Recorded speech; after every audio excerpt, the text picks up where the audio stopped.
We all hear there is a problem with corals being under continuous threats, which makes it hard for them to survive. That's right. Corals have basically two enemies, the abuse by mankind and the attacks generated by nature itself. That is bad news, but there is some good news too. You say good news? Yep, the good news is time still seems to be on our side. As for the moment, we have no documented evidence of corals being affected by the much debated global warming. Now for the bad news. Bad news is that existing threats to reefs like storms and typhoons keep showing up unexpectedly. And they are the ones to stir up the water and break down the coral and turn it over in the buttress zone, the shallow area from 15 meters and up. But even broken down coral will provide a new habitat for small marine life, won't it? True, but the other bad news for the reef is the El Niño effect, the effect which temporarily heats the Pacific Ocean and kills the coral.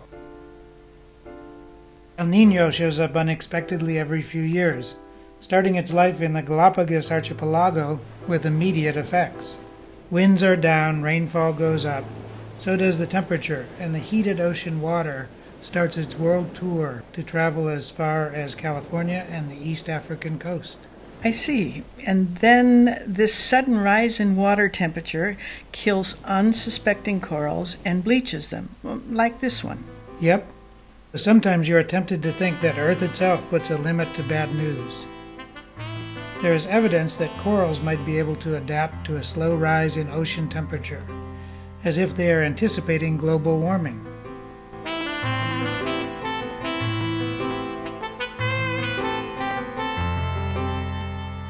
Evidence? Where do you get the evidence? Because there are reefs, like in Papua New Guinea, which flourish at bathtub temperatures of 32 degrees and more, and that is well over what we thought would be the maximum temperature for corals to survive. When I saw these coral fields, I was amazed. They have an unparalleled beauty of great magnitude. How about the effects on the marine life populating these reefs, like mantas, sharks, fish, turtles? This marine life does not seem to suffer either. Turtles keep frolicking on the reef.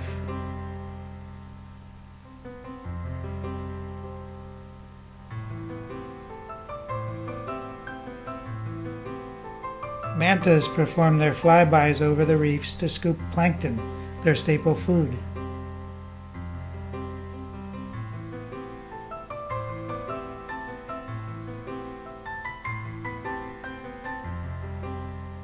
Fish schools search the reef for food or use the shelter of the reef where they consider themselves safe from large fishing vessels responsible for the overfishing.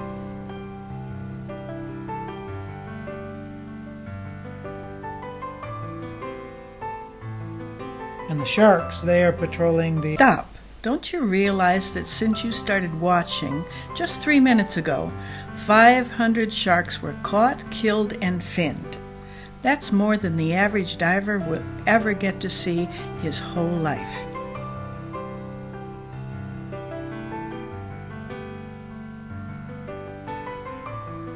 So I wonder what could be done.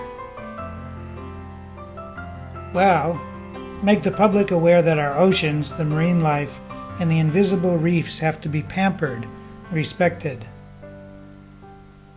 Tell people that Earth will deal with the attacks of nature, as it did for the last 5 billion years. But that the Earth is having a hard time dealing with shark finning, coral destruction, and overfishing.